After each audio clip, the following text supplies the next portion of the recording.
Sawadee Cup and welcome to another episode here for the Funky Pod and for Media Prof reacts to the Twitter files. It's been quite some interesting days ever since Elon Musk had made Taibbi publish the Twitter files on Twitter as a thread, which was interesting, an interesting choice. And I'm quite intrigued to see how Elon Musk is handling the media. I'm not saying how he's handling Twitter too. I'm not saying that he's doing it well. I'm not saying that he's not doing it well. I'm just very intrigued to see how it all goes. I do think it's a smart move eventually that he bought Twitter, even though it was way too expensive, overvaluated. But he he basically now owns the news media, more or less, because especially in the West, especially in the US, right? Where do people get their news from? Social media, obviously, and Twitter is a big tool there to get your news. So now he's propagating free speech. The question, though, is he living it? I don't know. Like the Twitter files he released to show like how Twitter censored certain information, right? How they got requests for example, from the Biden administration to take down certain statuses, certain messages, and so on. And they seem to have obliged at times. Well, that's at least what I read from the Twitter files so far. Right. Now Jack Dorsey said, hey, Elon Musk, release all the Twitter files. If you release a few, you can release all. Indicating that Musk might not release everything that they found, but just like documents that support his angle, not all of it. Which again, I would understand as an owner of one of the biggest spaces, platforms where media is being published. I mean, why would you allow content being published that could have a negative impact on what you do, right? Again, he's saying he's all about free speech. The question is he really? Like, if I would just, and it's not like being a bad person, it's like if I would put myself in the shoes of Elon Musk, and I would run Twitter, and then I would see like that people hating on me, spreading maybe falsehoods about me, I would be like, take that down. That's not true, just take it down. But he doesn't want this to happen to others, right? He's like, no, everyone can voice their opinion, and fake news and what or not, they will die out eventually anyways because no one's going to believe it. But if they talk about me, then maybe you feel different, right? If they talk about you, you feel different. So question is he really releasing everything, or is he holding documents back that could be counterproductive to what he's trying to do, maybe? Maybe it's not even necessarily about him. Maybe it's just like it wouldn't support his claims or his ideas of how Twitter should be run. And maybe it would shed a light on like why they actually censor certain information. You never know until you know, right? It's just very difficult. So was I upset reading that Twitter censored content based on the Biden administration's request? Yes. I think that's not okay. Super disappointed, freedom of speech, blah, blah. Yes. Thinking about it for a few days, though,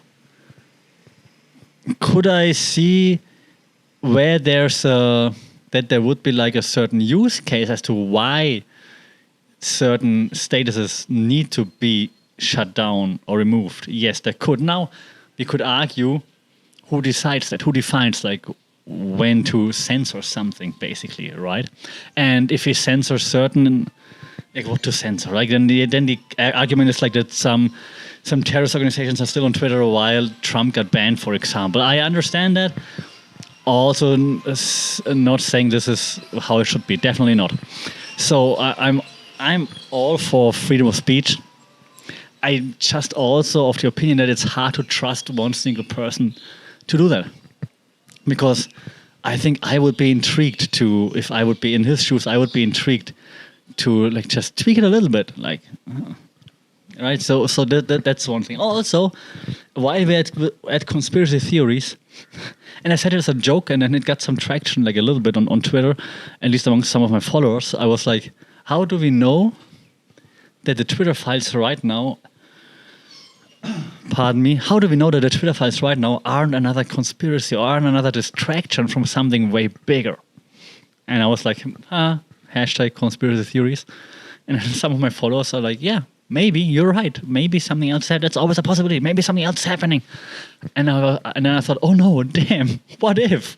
What if the Twitter files are just a distraction? Like, you know how media works. Let me tell you. I mean, you know, but...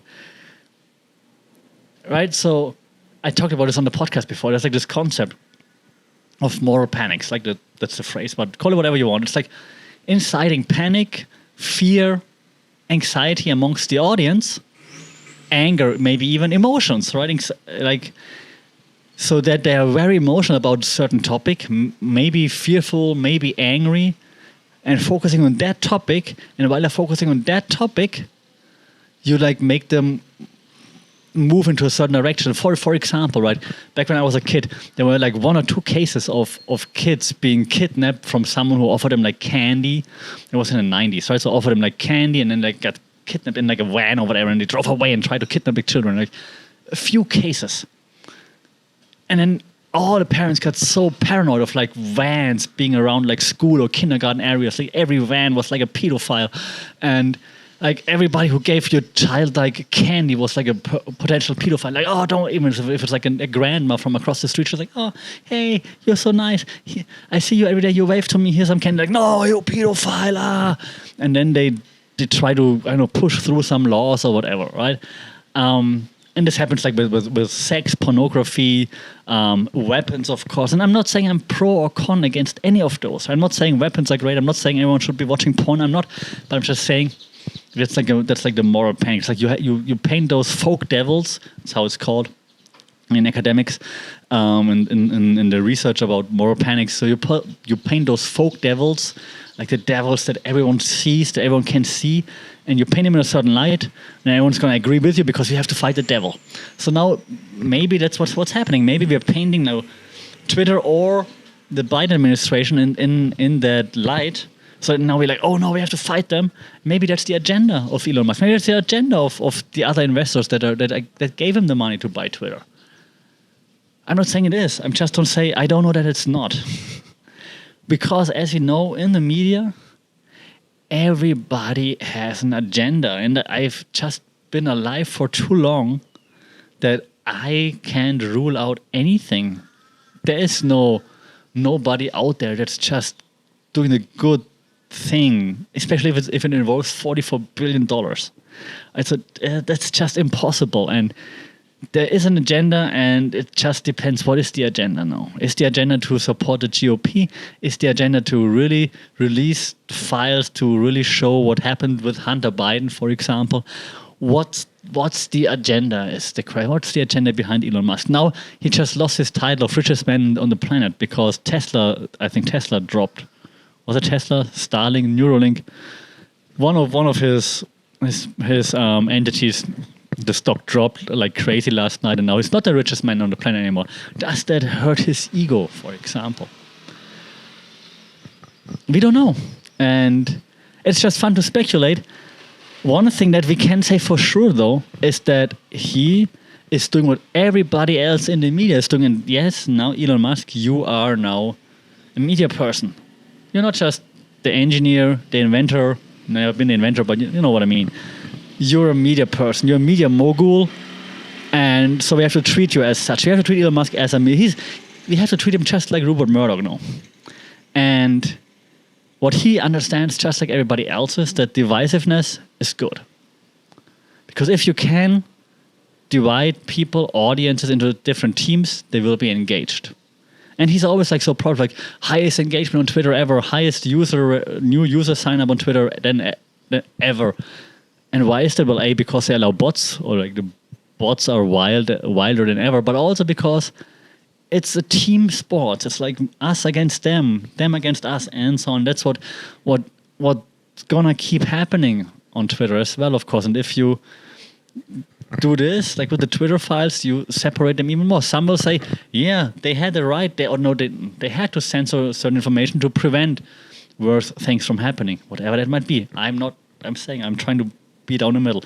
Others say, no, you have to release everything because freedom of speech. Others say like, oh, F the Democrats, then F the GOP. It's gonna like divide the people more and more and more, and it's good for engagement, and that's why they're doing it. Let me know what you think about the Twitter files. What do you think? Release more of internal communication. Release all the internal communication. Let watchdogs go through it to figure out what's important, what's not, and who says what's important or not, right? But just release everything. Should we? Should they? Would that satisfy you? Do you think it's been a good move so far? Do you think it's been a bad move? Do you think Elon Musk is in danger? He's like, oh, now the elite is going to come for me. Like just like they came for those other crypto billionaires, for example. That's also something we have to talk about down the road. Do you think Elon Musk is part of the elite? And it's another distraction. So many possibilities, so much potential for crazy twists and turns. It's really exciting. It's frustrating. And then it's exciting again. Let me know your thoughts on the Twitter files, Elon Musk, Twitter, elites. Who's really in control? What should happen? Shout out either in the comments or like social media at funkitpod, email funkitpod@gmail.com. Please don't forget to like, share, subscribe to this, rate this podcast on any podcast platform that you're listening to. That helps to find a broader audience. The algorithm likes that, so that would be nice. Thank you for that. Let me know what you think about all of those. And as always, stay safe, take care, and we'll talk soon. Sawadee Krap.